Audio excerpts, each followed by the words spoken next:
The most important thing you can do is furnish your mind with what you would like to have if you had nothing except what you could carry around in your mind.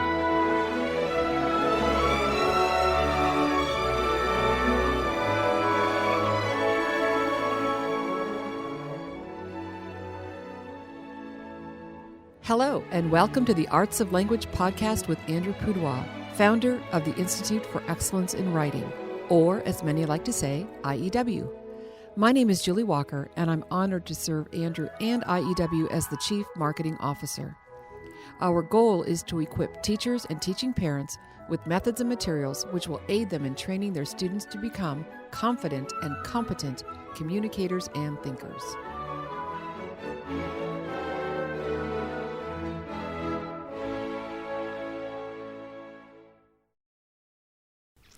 Andrew, episode 300. I can't believe it. I know. 300 times. 300 weeks? Yes. That sounds like a decade's worth of time.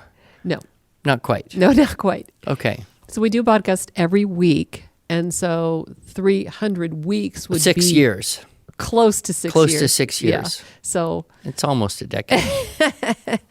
So as what we normally do on the 10s, so episode 10, episode 20, and et cetera, we do an Ask Andrew Anything. And generally, we poll our podcast listeners and ask them, please just send in some of your questions, and we'll try to answer them. And this is an important thing that I think you know, but our lovely customer service team actually takes all of those questions, and if we don't answer them on a podcast, they are answered via email. So we do try to not withhold help. We try to leave no question unanswered. Right. And this might be... Except for the really bad ones, the really right? ones, the ones... Sometimes the kids have some questions that really don't have an answer, you know, So we have a few questions from parents and teachers that I'll start with. Okay. And this one comes from Laura in Canada. And she says, do I start my 7-year-old with handwriting or with printing the letters? I know 40 years ago back in Europe, we were started straight on cursive, never to print for the rest of the school years, and we did great. Well, the answer to the question is yes, you do one or the other. There is increasing interest in cursive first, and there are some very good arguments for cursive first. And of course, in my talk, Pen and Paper, What the Research Says, or Paper and Pen, I can't remember which way it goes, I have some of that research noted. So that's an audio talk people could listen to. Link in the show notes. But it is interesting to note that before typewriters, so early, mid-1800s and before, everyone did cursive first. So all children were taught cursive first. Now, at what age that happened probably varied. And then for some reason, when typewriters came in, people started to think, well, if we don't teach them to print or what's often called manuscript, if we don't teach them that, they won't be able to read typewriters. But that doesn't make sense because there had been printed books long before there were typewriters. So as an aid to reading, I don't think the argument for printing is very good. Right. Another argument for cursive first is that you're less likely to reverse letters because you're going always in one direction. The kinesthetic motion between, for example, a D and a B are very, very different. So if you're printing and you have to wrestle with a B and a D and you have that kind of mild dyslexia that probably most young children go through a phase of easily being confused, printing is going to make it more likely to mix those things up. There's a good argument for cursive in terms of it being something that builds attentiveness or builds attention span, because you write one letter, I'm done. What's next? Right. But if you're learning cursive, you've got to get all the letters in the word before you're done. So there's the value there. And then another one, and I'll stop at this, I think this may be one of the best ones, is that if you teach printing, up through, say, grade 1, 2, and then you introduce cursive, say, in grade 3, which is the way it's done in many places, there's a long period of time where the kids are going backward in terms of confidence, speed, and aptness. Right. Because they're learning something that is they're learning something that is different than what they're used to. Whereas if you start with cursive, there's no need to go backwards to it. And so speed, confidence, and all that, there's no loss there. And if you want to, you can certainly learn to do printing after you've learned cursive. So, and there are many people who grew up in a time and place where everyone did cursive first, and there was no debate on this. I also have met some parents who tried it and said it was just overwhelming, frustrating, and they went back and did kind of the standard, let's learn to print first. So I don't think there's an absolute here, but if you feel like you could try it, I would encourage it. Good. Sounds great. So I have a question from Christina from Romania. Oh, wonderful. And I'm sure you can imagine this. If coming from a different country or language with a 13-year-old child who is fluent in English, where should I start? And I don't know if she's actually talking about teaching her child to write or herself. And, we did do a podcast recently, and we can refer back to that. On the foreign language learners. Yeah, and just the idea that IEW is actually a great tool to help English language learners. Yeah, I mean, if I can only answer this by thinking if I were to go start learning a foreign language right now, or if I were to relearn a foreign language that I learned a little bit of some time ago, I would do 3 things. One is, first and most importantly, I would copy that language. Just copy sentences, copy paragraphs, just copy it. Just so that I'm getting intimate, kind of slow motion reflection on the words, the sentence structures, and the flow. I would try to find something very, very simple that I could understand, but I would just practice copying. Well, the nice thing for Christina is that the alphabet is the same in Romania as it is in English. Yes. The second thing is I would memorize some poems in that language. I would pick something. I would try to find someone who could give me some suggestions. Link in the show notes for linguistic development through poetry memorization. But I would try to memorize some poems because that does also give you vocabulary enrichment. It strengthens your familiarity with the grammar and the syntax, and even leads you into kind of a less colloquial and more literary use of language. And then the third thing is I would use the method of keyword outlines to practice taking notes, retelling, and then rewriting in that language, and then moving on from there through the 9 units. We've had so many people who, parents or teachers for whom English was not their first language, do our TWSS course, right, and say, why didn't I get this years ago? Right. It's so helpful. Yeah, exactly. So this is just kind of a general statement from Kelly from the United States. She says, could you please give us some encouragement about dyslexia in IEW? Please. I feel so discouraged, but absolutely have seen how our dyslexic kids have benefited from the IEW process. Well, there's encouragement all over Facebook. Yeah. She would have to do is go to one of our IEW Facebook page systems. Yes. And post that, and there would be a dozen people that would answer it. I think the most dramatic one was the one I showed you just last week. A mom who said, dysgraphic, couldn't write. He dictated everything for, 2 years? Mm-hmm. And then now he's 13, and he went to take a standardized test. Right. And the results were his writing is at a 30-year-old right. level, and he will do very well in any academic environment where writing is needed. And she was blown away because she went through that period of hopelessness, like, I'm doing everything for him. Right. But she believed what I say when I say, number one, trust the system, and number two, they will reach a point where they say, okay, Mom, I got it. Let me do this myself.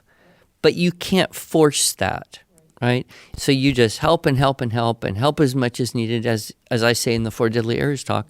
And then one day it'll happen. But I can't guarantee, is that going to be 2 months, 2 years, 5 years? But it will, and it does. And it's very, very rare to meet an adult whose childhood dyslexia prevented them from learning to read and write. I mean, that is rarer than almost any case I can think of. I mean, it's so rare. I've never met a person that was so dyslexic they never learned to read and write. Our anxiety comes when they're not learning to read and write according to the schedule that the world says, because you're X years old, you have to be in Y grade, and the nth grade standard dictates, and you're not there, and so you feel this hopelessness, this failure. The most important thing is not, especially when it comes to the arts of language, listen, speak, read, write, think, the most important thing isn't where is a child in relation to other children of that age, but where is that child in relation to where they were? And is progress happening? Because if progress is happening, there's always hope. And I will give another word of encouragement, and we can link to Chris's podcast. Your son. My son, who didn't read a book till he was 12 years old. And he was self-aware. He was frustrated that he didn't know how to read and was very motivated to learn how to read. Well, he was later in the process. But, his podcast, he points out there are some real advantages to having a dyslexic brain. You see the world differently. You're more likely to become entrepreneurial. You sometimes make these intuitive leaps. Most of the kids, if they don't have an auditory processing issue going on as well, they develop these incredible auditory memories. And they're able to hear something once and recite a huge chunk of it back. So there are actually some advantages. And we have all these podcasts, the IDs, the Dyslexic Advantage, IDs, Susan Barton, all that. So yes, never despair, and realize that the only thing that's causing your anxiety is this attachment to age-based grade level expectations that are a very, very new and unfortunate development in modern education. Yep, it's true. Okay, this is from Natalia, and she's from the United States. She says, what are the benefits of poetry work and memorization? As an elementary and middle school student in Ukraine back in the day, we did a lot of memorization. Seems like American students are not exposed to it at all. I'm trying to convince my student that it is a worthwhile program to add to our homeschool schedule. And I just want to add to this. I talked to a group of teachers, at a traditional school in Orange County, California, and the middle school teacher was saying, how do I motivate? She knew the value of memorizing poetry, but her junior high students were kind of like, I don't want to do this. Well, junior high students are very often like, I don't want to do this about almost everything. That's true. So you don't listen to that. You just do it, right? So if you start with the right kind of poems, right, and with junior high school kids, boys in particular, things that have some humor, things that have a storyline, and you just start doing it every day, they will pretty soon join in. And they may or may not have a belief that this is useful, but they also don't have a belief that knowing how to divide fractions is useful. Right. So we don't cater to the beliefs of students about what will be useful in their life because They are not old enough to actually know yet.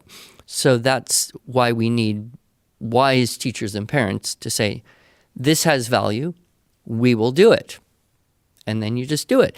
And what's interesting is I have never met a kid who's memorized a lot of poetry and doesn't love the fact that they know a lot of poetry.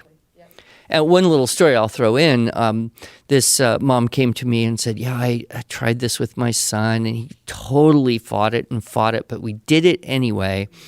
And then he went to Boy Scout camp that summer, and he came home and said, Mom, I got to learn a whole lot more poems.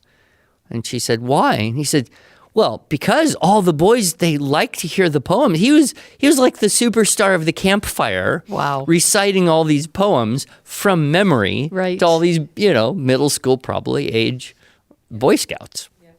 So it has value. Natalia grew up knowing that, experiencing that firsthand. And so now it's just bring that cultural thing into your life with your kids. And, a way to think about this too is, what if you lost everything, right?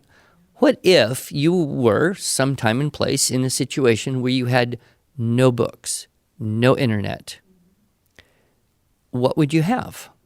Well, it would be whatever you're carrying around in your brain. So if you have things like, scripture or prayers or poems or excerpts from famous speeches or even advertising jingles, right, in your brain, you could access that to greater or lesser benefit. Mm-hmm. So in a way, it's kind of like the most important thing you can do is furnish your mind with what you would like to have if you had nothing except what you could carry around in your mind. Wow. I don't know that a junior higher could necessarily have that much foresight. No, but that is something to think about. Sure, absolutely. Yep. Okay, so this is another challenging student, perhaps challenging. I'm having a hard time communicating. This is from Margaret from the United States. I'm having a hard time communicating to my son the steps of why we do the outlines in only 3 words, keyword outline. So they're new to IEW. Then those words will create a sentence when we write the paragraph. He is 10 and just not grasping the why we do this. He thinks we should just go for it, write the paragraph and be done with it. This is our first time doing IEW, and writing is a struggle. Well, first of all, you won't convince a 10-year-old that this is good for him or that there's a reason why. So don't bother. I mean, we want to, but 10-year-olds just don't think entirely like, if you could prove to me why this is good for me, I would do it. They're thinking, what's good for me is to be done with this so I can go play with Legos and make forts and be a boy. So you don't have to convince him. You just have to stay convinced yourself. I would say that if it's a super struggle, then just break it into very small steps. Mm-hmm. Be sure you have a big whiteboard. I've said this many, many times. Do not try to teach our writing program without a whiteboard in your teaching environment, because you can do a lot of it together on the board. And you could make a keyword outline together, and then he may or may not copy it, but at least you've got it. So you're separating complexity. Yeah, it's not the most important thing to be able to write something, but it becomes the most important tool to be able to write well. Yep. So if you start doing outlines in Unit 1 and 2, and you keep going with outlines, and you go all the way through, and you always separate the complexity of, first you figure out what to write, then you figure out how you want to write that, you always get better writing. And I will throw in the humorous story of the little girl.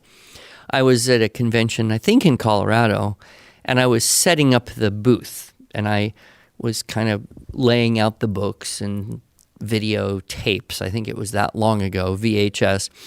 And this girl walks up to me. She's probably 12 or 13. And she goes, "I know you." Oh, dear. And I said, "Oh, you've watched me on the video? She goes, yes, you're the writing guy. And I said, well, how's it going? She goes, I hate it. And I said, what do you hate the most? And she said, outlines. Mm-hmm. And I said, okay, fair enough. Do they help you write better? And this is what she said, of course. I mean, she was just in that zone of, I'm going to have an attitude and I'm going to play with this guy. A little bit like this letter I got from probably a boy of the same age just recently. He wrote a letter basically, IEW is horrible, I hate it, but when I'm older, I'm sure I'll be grateful I did it. Yep. And I wrote back and said, I think you're a smart guy because you know that even though you hate it now, you'll probably be grateful when you're older. Right. So that was insightful. Yeah. So just do the outlines and don't negotiate. Don't negotiate. Exactly. Okay, so speaking of rascally students, let's switch the tempo a little bit. All right. So, these are less serious. Yep, perhaps. Right. So Rosalind, who's 9, asks, Mr. Pudewa, if you don't like writing, why did you decide to become a writing teacher? There are so many ways to answer that question. One answer would be I kind of stumbled into it accidentally and then found that I liked the system because it helped me dislike less the writing. Another answer would be I was just desperately trying to start a little side business and make more money so I could afford to teach music. Probably the real answer is it was destiny. It was providence, God's hand. All of the factors lined up, and I started kind of in faith, and it just kept going and going and going. And looking back, I'm just profoundly grateful for, I would say, the supernatural blessings, the supernatural assistance, and the fact that, everyone who's in this room right now and half the people, everyone who works for us, it was God who brought them to IEW. Believe it or not. Believe it or not, yes. So Chelsea from New South Wales, Australia, she says, how do I get better with thinking up clinchers? Oh, that's a good question. And she's 8. An 8-year-old from Australia, how do I get better at thinking up clinchers? Mm-hmm. I love it. Well, the first thing you can do if you can't think of anything is take the topic sentence, rewrite the exact same sentence, and then try to change a few words, maybe using a thesaurus tool or something like that. The next approach would be just look at the last sentence, whatever you wrote. Look at your topic sentence and see if you can get at least 2 words from the topic sentence somehow into the last sentence you wrote, and boom, it becomes a clincher. So those would be the 2 strategies I would use. And the third one is I would just go ask someone to say, I would just go ask someone and say, could you help me think of a good clincher for this paragraph? And I'm sure there's some helpful older people that would be able to do that. Yep, that's very good. Very good, Chelsea. We like questions like that. From Australia. Yeah, that's exactly. encouraging. Okay, so Jenna and Andrew, they are siblings, so they each have a question for you. Jenna asks, if I erase, will you really bite the eraser off my pencil? If you're in my class and you erase, I will indeed come over and bite the eraser off your pencil. I have done this many, many times, and only once have I regretted it. Usually it gets a good laugh, but one time I did it and this little girl just burst into tears because this was like a super special pencil. It was all decorated with flowery hearts or whatever, and she just could not recover. And I offered to buy her a whole box of wonderful, beautiful pencils, but so it's always a gamble. Yeah. But for the most part, it usually is I think, interesting memory. Yes. That not only the child whose eraser I bit, but everyone in the room will remember for a while. Right. And there's a little bit of background for some of our listeners who do not know the convert to pens. paper that you wrote. So Right. we'll go ahead and put a link in the show notes to that to give a defense of why pen is better than pencil, especially when doing a rough draft. Yeah. Yeah. So, all right, then Andrew, What a great name. I know, right? He's going to go far. Andrew says, how did you come up with the upside down V carrot wedgie thingy? Well, that's what it looks like. It does look The like. upside down V carrot wedgie thingy. It's the mark you use to insert Which something. is actually called a carrot. a carrot. But here's what most people don't know. It is not spelled like the vegetable because it's shaped like a carrot tip. It's a Latin word, C-A-R-E-T, which literally means it is missing. Oh, dear. Okay. Right? Nice. And so when you put carrot, it means there's something missing. There's a joke in one of the Shakespeare plays about this, and I can't remember which one, but it's embedded in a line, and it's like a double entendre. But it's a Latin word. And a lot of our grammar and literary terminology comes from the Latin. Okay, so Miriam, she's 9. Okay. And she wants to know, do you make up your own jokes? No, I am not smart enough to make up jokes. The few that I have made up were just not very good. Okay. So I am a collector of jokes, much like children would collect beautiful rocks or leaves, or when I was her age, I collected sand dollars from the Oh, nice, yeah. from the beach where we used to go swimming. And so I just happen to like to collect useful things. Yep. And I'm pretty sure jokes are one of the most useful things you can carry around in your brain. Actually, I feel like we had a question about the value of telling jokes and why do you tell them? I can't remember where that question was, though. There's a whole science of the relationship between laughter and learning. Sure. Oh, yeah. Laughter does so many good things for the body. It's good for the physiology. It's good for the brain function. It's good for the social environment. If people laugh together, it's very hard, if not impossible, for them to be angry. It's true. Right? Yep. And so laughter is kind of a universal bonding experience. So I always start classes with a few jokes just to get off on the right foot. And then I always look for opportunities to say or do something that would make students chuckle. Mm-hmm.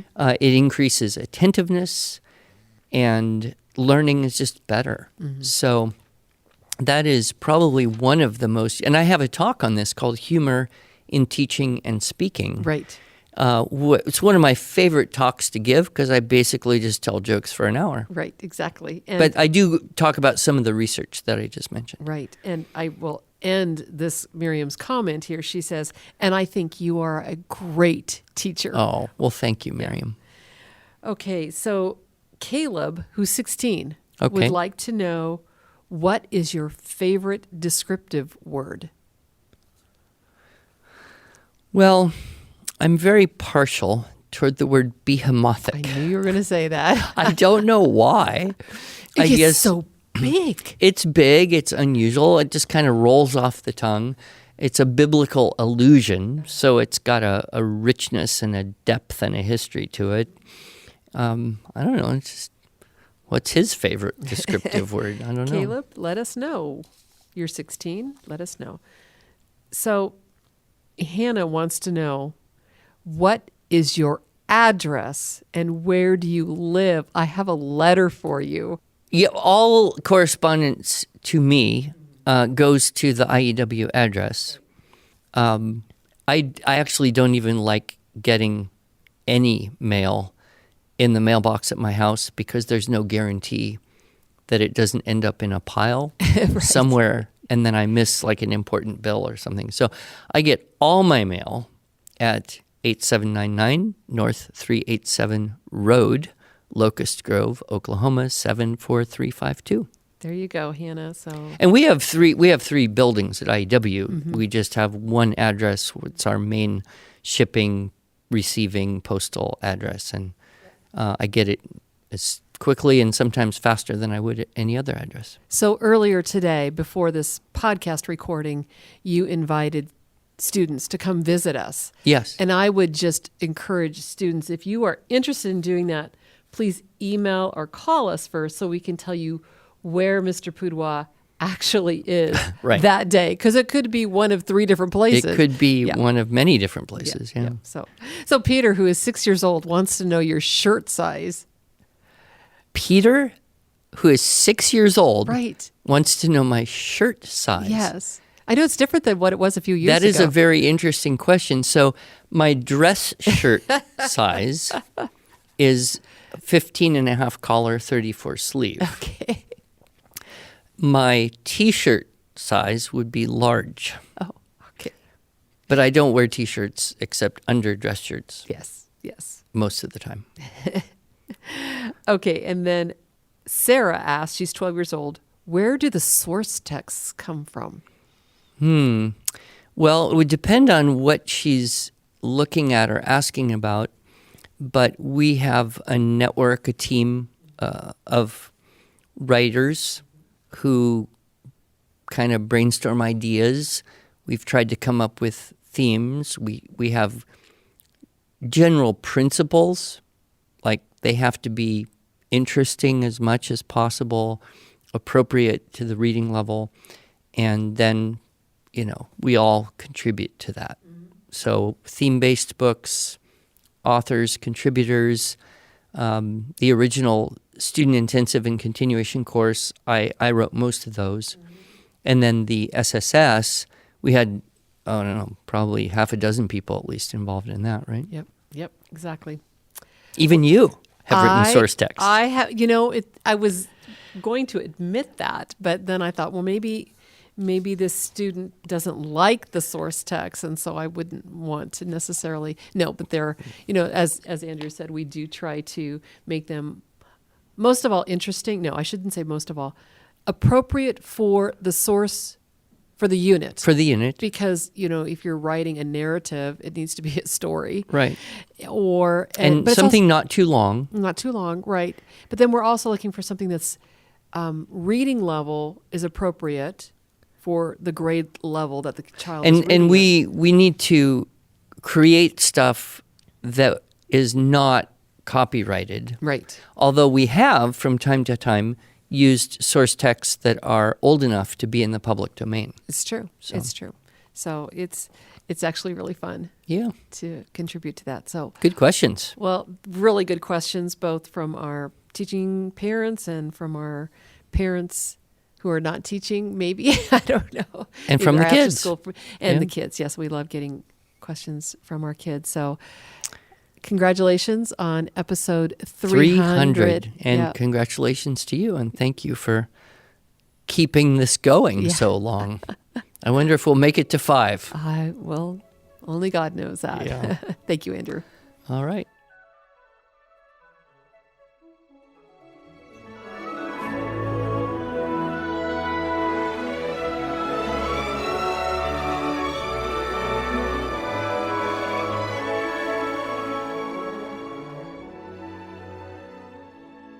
Thanks so much for joining us.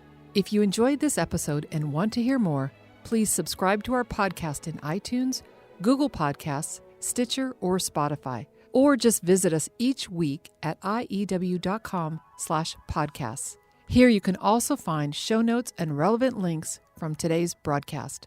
One last thing, would you mind going to iTunes to rate and review our podcast? This really helps other smart, caring listeners like you find us. Thanks so much.